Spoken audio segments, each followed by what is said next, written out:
과거 영국 런던에 왕립소아병원이 있었습니다. 그런데 이 왕립소아병원에는 한 가엾은 아이가 입원해 있었어요. 자기 엄마는 일찍 병으로 죽고요. 아버지는 알코올 중독자요 불황자였습니다. 이 아이는 병에 걸려서 지금 이 병원에 실려와 있었어요. 아무도 돌보는 자가 없습니다. 예전에 엄마가 주었던 그 낡은 곰인형 하나 끌어안고 가엾게 투병하고 있습니다. 희망도 보이지 않았습니다. 게다가 옆에 있던 그 병실에 단 아이들은 이 아이를 없이 여겼습니다. 그런데 어느 날 의사 선생님 한 사람이 이 아이에게 찾아왔습니다. 같은 병원의 모든 아이들도 잘 아는 유명한 닥터였습니다. 이분이 오더니 유독 이 아이에게 관심을 갖고 가까이 찾아왔습니다. 얘야 좀 어떠니? 하고 청진기로 그 아이를 진단하고 또 좀 있다가는 곰인형을 향해서 곰은 어떠니? 그리고 곰의 가슴 속에 청진기를 대주었습니다. 그리고 한참 동안 친근하게 대화한 다음에 그 병실을 나가면서 모두가 다 듣도록 크게 외쳤습니다. 얘야, 이 말은 비밀이야. 너와 나만 아는 비밀이야. 절대 남에게 얘기하면 안 돼. 알았지? 약속하고 나갔어요. 옆에 있던 다른 모든 아이들이 경이롭게 아이를 쳐다봤습니다. 아니, 저 선생님이 왜 이 아이에게 관심을 갖지? 아니, 더구나 고민형에게도 관심을 갖고 그리고 서로 비밀을 말할 정도로 가까운 사이인가? 그래서 금방 이 아이는 모든 아이들의 관심을 받는 아이가 됐고요. 그때부터 아이가 차도가 좋아지고 병을 치료받는 효과가 나타나기 시작했습니다. 이 아이에게 이렇게 친근하게 대화했던 유명한 닥터가 바로 윌리엄 오슬러라고 하는 옥스퍼드 대학의 교수였고요. 나중에 존스 홉킨스 의대를 설립했던 사람이 바로 이 사람이었습니다. 우리가 사람의 친근함, 서로 간에 비밀이 하는 그 말 한마디 가지고도 서로 간에 깊은 관심을 나눌 수 있습니다. 하물며 하나님의 그 놀라운 비밀을 알게 된다면 우리는 얼마나 더 크고 놀라운 하나님의 은총을 경험할까요? 여기 하나님의 비밀을 알게 된 한 사람의 이야기가 등장합니다.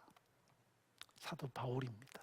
그런데 이 사람의 과거, 그 비밀을 알기 전까지 그의 모습은 핍박자였고 기독교의 대적자였습니다. 그는 한때 잘 나가던 바리새인이었습니다.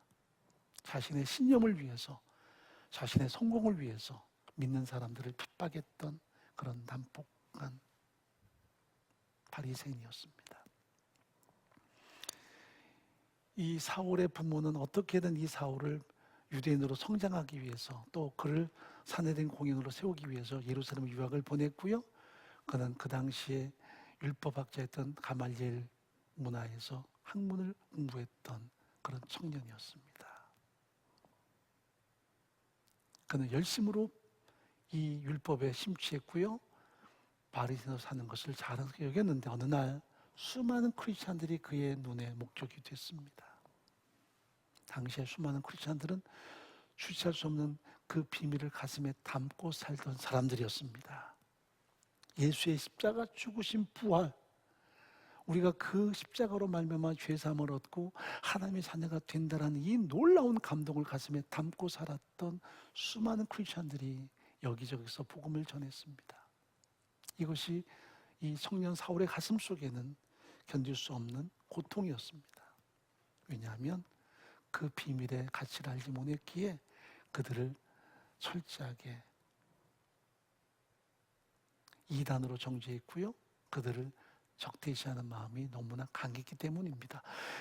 크리스찬들이 복음을 증거할수록 사울의 가슴 속에는 하나님을 대적한다는 그런 불만이 가득해서 어떻게든 제가 저 믿는다는 사람들을 해치우겠습니다. 이것이 그의 야망이었고 욕망이었습니다. 그래서 사울은 그들을 철저하게 대적하고 철저하게 그들을 핍박했습니다. 그럴수록 크리스찬들은 그 핍박에 굴하지 않았고요. 더 끊임없이 복음 증거에 앞장섰고요. 초대 공동체는 그 수많은 크리스찬들의 눈물과 피, 희생에 의해서 더 부흥해져 갔습니다. 자, 사도행전 5장 29절 한번 읽어보도록 하죠. 베드로와 사도들이 대답하여 가로되 사람보다 하나님을 순종하는 것이 마땅하니라. 너희가 나무에 달아 죽인 예수를 우리 조상의 하나님이 살리시고 그를 오른손으로 높이사 임금과 구주를 삼으셨느니라. 우리는 이 일의 증인이요 하나님이 자기를 순종하는 사람들이 주신 성령도 그러하니라 하더라. 탄핵된 공의원들이 베드로와 요한을 잡아다가 그를 협박했고요. 그들을 위협했습니다마는 그러나 베드로와 요한은 절대 굴하지 않았습니다. 우리는 이 모든 일의 증인이다. 기탄 없이 복음 증거하며 핍박에도 굴하지 않고 그들은 생명의 복음을 전하는데 최선을 다했습니다.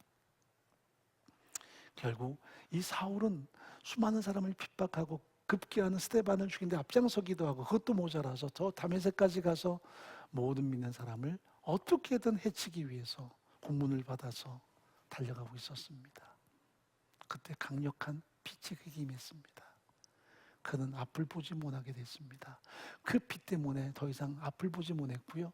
그 길바닥에 꿇어앉아서 그는 이렇게 질문합니다. 주여 니시옵니까? 그때 음성이 들려왔습니다. 나는 네가 핍박하는 나사렛 예수라. 그 강렬한 빛 때문에 육신의 눈은 사흘 동안 보지 못하게 되지만 그의 영혼의 눈이 떠지게 돼서 예수를 밝히 깨닫고 믿게 되는 그런 변화의 삶이 나타났습니다. 이제 드디어 그 깊은 비밀을 그는 발견하게 된 것입니다. 다메섹 소상에서 강력한 빛 때문에 앞을 보지 못하게 됐지만 그의 가슴 속에 비추었던 하나님의 놀라운 그 비밀이 그에게 나타나게 된 것입니다. 자, 오늘 3절 말씀 읽어보죠. 곧 계시로 내게 비밀을 알게 하신 것은 내가 이미 대강 기록한 것 같으니 하나님이 그에게 당신의 비밀을 알려주셨습니다. 이 계시라는 이 말은요, 커튼을 걷는다는 의미가 있습니다. 무대 뒤에서 오페라나 뮤지컬이 이제 공연이 될 때 저 관객들은 그 극장에 들어갔을 때 그 무대 뒤를 볼 수 없지요. 음악 소리가 들려오고 막 준비하는 소리가 들려옵니다. 뭐가 있을까 싶은데 이제 무대 막이 열리면 비로소 그 무대의 모든 면면이가 드러나는 것처럼 이 계시란 말은 하나님이 열어주셔야만 우리가 볼 수 있는 것입니다. 즉 성령이 우리에게 오셔서 이 하나님의 놀라운 구원의 은혜를 일깨워 주실 때 우리가 비로소 알 수 있는 것입니다. 그래서 계시, 아포칼립시스라고 하는 이 헬라 말은 커튼을 걷는다. 성령이 내게 오셔서 그 커튼을 걷어주심으로 말미암아 하나님의 그 모든 예정과 선택을 알게 하시고 기쁘신 뜻으로 나를 구속하신 것을 알게 되고 예수의 십자가 죽으신 부활이 그 모든 구원 계획의 한복판에 있다는 것을 깨닫게 되는 이것을 성경은 가장 중요한 계시라고 말합니다. 성령이 내게 오셔서 이 모든 예수의 십자가 죽으심 부활을 통한 구원을 알게 하심, 이것이 가장 소중한 계시라는 것을 우리 앞에 드러냅니다. 그렇습니다. 예수 그리스도께서 나의 구원이 되신다. 이것이 가장 소중한 계시의 핵심인 거죠. 나의 모든 죄를 위하여 예수께서 십자가에 내어줌이 되시고 그리고 그분이 처절하게 아무 죄도 없는 자신의 생명으로 내 모든 죄값을 청산하시고 그분이 다시 살아나심으로 내가 하나님의 생명에 참여하는 자녀 됐음을 선포하는 그 예수의 죽으심과 부활이 계시의 핵심이라는 것을 성경은 분명히 말씀합니다. 바울이 이 모든 계시를 깨닫고 난 다음에 그는 복음을 위해서 끊임없이 헌신하는 전도자의 삶을 삽니다. 이제 자신이 핍박을 받습니다. 자신의 능욕을 당합니다. 때로는 돌파매질도 당하고 때로는 매로 맞으면서도 그는 결코 포기하는 복음 증거자의 삶을 삽니다. 왜냐하면 이제는 그 모든 비밀을 하나님의 계시로 말미암아 깨닫게 되었기 때문입니다. 지금 바울은 로마에 구금되어 있습니다. 그런데도 불구하고 바울은 어떻게든 이 비밀을 전하기 위해서 애쓰고 있다는 것을 고백합니다. 1절 말씀 읽어보죠. 이러므로 그리스도 예수의 일로 너 이방을 위하여 갇힌 자 된 나 바울은, 이제 이방인들 때문에 그는 갇혀 있습니다. 그들에게 복음을 증거하기 위해서 로마까지 왔고요. 그는 1차 구금된 상태에서도 여전히 어떻게든 복음 전하기 위해서 그의 삶 속에 갈망을 갖고 있다는 것을 우리 앞에 드러냅니다. 에베소 3장 7절 8절 읽어보죠. 이 복음을 위하여 그의 능력이 역사하시는 대로 내게 준 하나님의 은혜의 선물을 따라 내가 일꾼이 되었노라. 모든 성도 중에 지극히 작은 자보다 더 작은 나에게 이 은혜를 주신 것은 증량할 수 없는 그리스도의 풍성을 이방인에게 전하게 하기 위해서라는 것을 바울은 선포합니다. 나를 하나님이 그 비밀을 깨닫게 하시고 이렇게 사도로 세우신 것은 그 예수의 복음을 전해서 한 사람에서 더 구원하기 위한 하나님의 거룩한 바람이 있다는 것을 바울은 지금 선포하고 있는 것입니다. 그래서 바울은 어떻게든 자신이 깨달은 비밀을 모든 사람에게 전해주기 위해서, 또 모든 사람이 알게 하기 위해서 최신의 삶을 경주하고 있다는 것을 오늘 본문에서 고백하고 있는 것입니다. 여러분, 우리가 이 비밀을 깨닫고요, 이 비밀을 소유하고 있습니다. 과거에 다 우리가 이 비밀을 몰랐어요. 그래서 예수를 끊임없이 대적했고요, 구원의 은혜에 대해서 우리가 철저하게 문외한이었습니다. 그런데 성령이 우리에게 찾아오셔서 우리의 정말 완고한 마음을 열어주시고 우리의 모든 고집스러운 생각을 다 열어주셔서 진리의 빛을 비춰주심으로 예수의 십자가 죽으신 부활이 나를 위한 것임을 깨닫게 하셨습니다. 그 비밀을 알게 하신 것입니다. 그래서 우리가 성령의 사람 됐고요, 비밀을 깊이 이해하는 자가 된 것입니다. 그래서 우리가 정말 하나님의 그 비밀을 깨닫게 된 사람이라면, 사도 바울처럼 그 놀라운 하나님의 계시를 알게 된 사람이라면 이제는 복음을 위해서 끊임없이 애써야 된다는 것을 오늘 본문은 우리 앞에 교훈하고 있는 것입니다. 공동체가 이 비밀을 소유하고 있습니다. 은혜 공동체는 이 비밀을 함께 공유하고 있는 거죠. 에베소 3장 10절 말씀 보겠습니다. 이제 교회로 말미암아 하늘에서 정사와 권세들에게 하나님의 각종 지혜를 알게 하려 하심이니, 공동체에게 각종 지혜를 알게 하셨습니다. 우리가 말씀을 듣고 말씀을 배우는 이유가 뭐냐면 그 모든 지혜를 알아서 복음을 향한 거룩한 하나님의 바람을 이루기 위해서, 우리가 부름받은 특권뿐 아니라 보냄받은 사명 앞에 응답하도록 하기 위해서 우리에게 하나님이 먼저 이 은혜를 공급하신 것입니다. 그러므로 우리는 알아야 돼요. 내가 구원 얻어서 하나님의 자녀가 되고 공동체를 이루게 된 것은 이 모든 복음을 증거하기 위한 하나님의 거룩한 바람이 그 속에 포함되어 있다는 사실을 말이죠. 그래서 우리가 예배할 때마다 이 비밀을 슬쩍슬쩍 드러내야 돼요. 우리가 왜 이렇게 하나님께 찬양하는가? 이렇게 예배를 갈망하는가? 예배를 기뻐하는가? 그것은 나를 구원하신 하나님의 은혜를 기억하고 그 하나님의 영광을, 그 빛나는 광의를 선포하는 그 현장. 그래서 이 예배에 처음 오신 분들이, 야, 은혜교인들이 저렇게 뭔가 기뻐서 야단이야, 저렇게 뭔가 사무쳐서 난리야, 왜 그럴까? 우리는 그 비밀을 알기 때문에요. 나를 하나님이 예정하셨다, 선택하셨다, 때가 찬 그의 계획 속에서 예수님의 십자가를 통해서 나를 죄로부터 건져내시고 나를 통해 예배를 받기 원하시고 나를 통해 이제 보냄받은 사명자의 삶을, 즉 복음 증거의 삶을 살게 하신다라는 것을 경험하고 하나님을 송축하는 그 현장이 바로 예배이기 때문입니다. 거기에는 감격이고 거기에는 기쁨이 있는 거죠. 또 한 가지는 우리가 소유한 이 비밀을 우리는 어떻게든 전해야만 합니다. 그래서 복음 증거를 통해서 예수 십자가 죽으신 부활이 끊임없이 주변 사람들에게 선포될 수 있어야 돼요. 우리가 아는 비밀을 그들과 공유해야 되고 그들에게 전해야만 되기 때문입니다. 이것이 공동체가 존재하는 가장 중요한 핵심적인 요소입니다. 예배 때문에 또 한 가지는 복음을 증거하도록.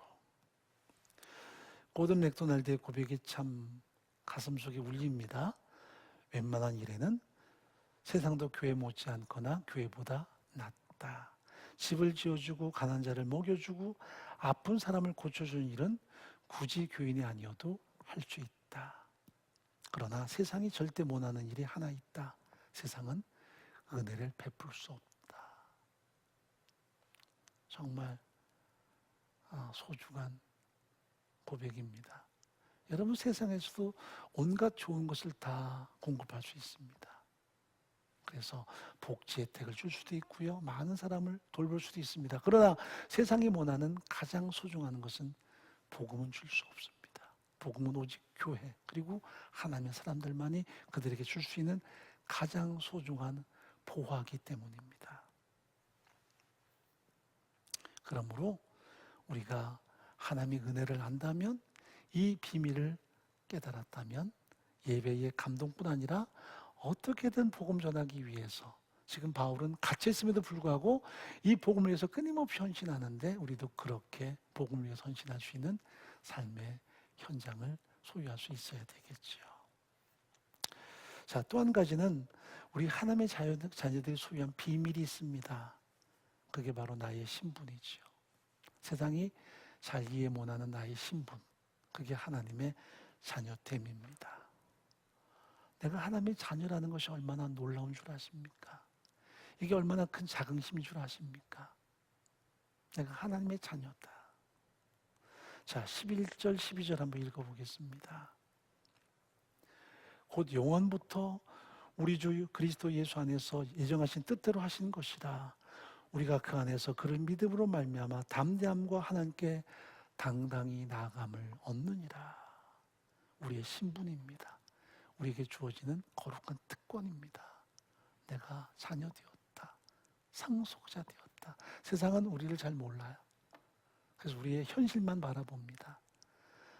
어떻게 보면 열악한 우리의 환경, 어떤 우리의 현실을 바라봅니다. 그러나 우리는 그 너머 우리에게 주신 하나님의 비밀을 바라보는 사람입니다. 나는 하나님의 상속자다. 나는 왕같은 세상들이다. 나는 장차 하나님의 영광에 동참해서 온 우주를 통치할 하나님의 사람들이라는 것을 선언하는, 이것이 정말 소중한 거죠. 나를 우습게 여겨도, 나를 초라하게 여겨도 우리는 그런 자긍심으로 살아갑니다. 제가 제 아내와 연애할 때요, 참 몰골이 말이 아니었습니다. 그때 생각해 보면 지금도 많이 좀 부끄럽습니다.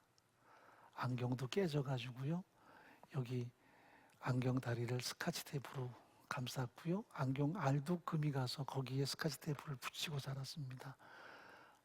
코미디언 같잖아요. 그리고 바지는 얼마나 많이 누볐는지 누비방석처럼 엉덩이가 기워졌고요. 또 소매는 짧아가지고 아주 짧은 소매 옷을 입고 다녔습니다. 그런데도 제 안에 지금 상상할 수 없는 프라이드가 있었습니다. 아무리 세상이 나를 우습게 보더라도 그 세상의 손가락질에 결코 제가, 지금 생각해보면 참 신비해요. 저는 원래 눈치도 많이 보고요, 또 사람들의 어떤 그 상황에 대해서 굉장히 마음이 쓰이거든요. 그런데도 제 안에 있는 프라이드는 상상을 초월했습니다. 내가 누군데라는 프라이드, 그 감동이 있었습니다. 내가 하나님의 자녀다. 뭐 신학생이 대수롭지도 않은데도 내가 신학교 다닌다는 그 자긍심이 너무나 강했습니다. 그래서 그때는 그래야만 살 수 있었으니까요, 그런 자긍심으로 살았습니다. 결코 기죽지 않고 말이죠. 여러분, 비록 현실이 힘들고 어려워도 하나님이 당신을 영원 전부터 미리 예정하셨다. 그리고 선택하셨다. 그 기쁘신 뜻 가운데 독생자까지도 아끼지 않고 보내셔서 우리를 죄로부터 건져내시고 우리를 존귀한 상속자 삼으셨다는 이 프라이드 가지고 오늘도 가슴속에 벅찬 희망으로 체험받기를 간절히 바랍니다. 이것이 세상이 알지 못하는 우리의 진가입니다. 바울도 그래요. 갇혀있지만 자신의 가슴속에 그 영광의 자의식이 존재합니다. 그래서 바울은 그 비밀을 나누기 위해서 지금 어떻게든 자신의 최선을 다해서 복음 증거에 힘쓰고 있다는 것을 고백합니다. 자, 로마서 2장 16절 한번 읽어보죠. 내가 복음을 부끄러워하지 아니하노니 이 복음은 모든 믿는 자에게 구원을 주시는 하나님의 능력이 됩니다. 첫째는 유대인에게 또한 헬라인에게로다. 복음을 부끄러워하지 않아요. 여러분, 우리 환경과 처지는 부끄러울 수 있겠죠. 그러나 복음 자체는 전혀 부끄러울 게 아니에요. 그들에게 구원을 주는 능력이니까요. 그래서 아무리 세상이 나를 비난하고 조롱해도 그것 때문에 때로는 부끄러울 수 있겠지만 복음 자체에 대해서만은 자긍심을 가져야 돼요. 왜? 복음은 나를 살리는 능력이고 그들을 살리는 유일한 능력이니까요. 그는 갇혀있는 처지에서도 결코 주눅들지 않습니다. 에베소 공동체에게 지금 에베소 공동체는 부유한 환경 그리고 서서히 세상의 향락에 그들이 발을 들이우고요. 그저 세상 속에서 신앙의 어떤 진정한 가치를 상실해가고 있는 공동체입니다. 그저 세상을 함께 잘 살아가고 싶은 그들의 욕망이 신앙의 정체성을 상실하게 하고 신앙의 모든 컬러를 회색으로 만들어버린 상황이었습니다. 그런데 그들에게 바울은 말하죠. 내가 갇혀있지만 이런 자긍심으로 가득합니다. 왜? 이 비밀을 알기에, 이 소중한 비밀을 확신하기에. 그래서 그들에게 이 비밀을 맡은 자답게 다시 한번 하나님께 살아가기를 간절히 염원하는 그런 바람을 드러내는 것입니다. 자, 13절 마지막 읽어보겠습니다. 그러므로 너에게 구하노니 너희를 위한 나의 여러 환난에 대하여 낙심치 말라. 이는 너희의 영광이니라. 바울은 자신의 갇혀있는 처지를 낙심하지 않습니다. 그리고 에베소 공동체에게도 내가 갇혀있는데 여러분 이것 때문에 낙심하지 마세요. 이것이 여러분의 영광이 될 것입니다. 왜?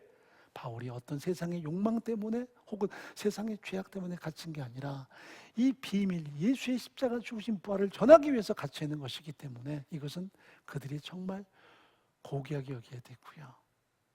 또 감사할 일이죠.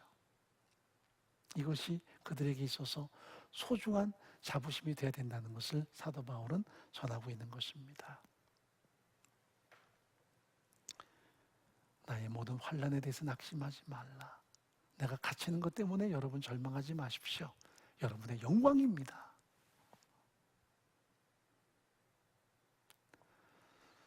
목회자가 끊임없이 복음을 위해 헌신할 때 이것이 공동체의 영광이죠. 끊임없이 말씀을 위해 헌신할 때 이것이 우리 모두의 영광입니다. 사랑하는 동역자 여러분, 우리 공동체 안에도 복음에 헌신하는 많은 동역자들이 존재합니다. 그리고 말씀을 가르치기 위해서 애쓰는 그 동역자들이 존재합니다. 그들의 환경이 때로 힘들고 어려워도 그러나 그 복음을 위한 그 헌신 자체가 우리의 기쁨이고요. 우리의 진정한 진가고요. 우리의 영광입니다. 오늘 다양한 아픔이고 눈물이 있다 할지라도 우리는 그것 때문에 주눅들지 않고 세상은 우리의 겉모습 때문에 비난하고 정죄할지 모르지만 여러분 유한한 것은 다 잠깐입니다. 우리가 진정 가진 보화, 진정 우리가 소유한 비밀은 예수의 십자가 죽으신 부활을 통해 우리가 하나님의 자녀됨의 특권을 갖는 것이고 우리는 이것 때문에 영원히 사는 존재고 이것 때문에 여전히 이 생명의 복음을 전하고 싶은 그런 갈망을 가지고 있습니다. 이게 진정한 크리스찬들의 자부심 아니겠습니까? 오늘도 이 자부심을 가지고 매 순간마다 예수를 증거하고 예수 십자가에 대한 감동을 가지고 살아가는 우리의 전 삶이기를 간절히 바랍니다.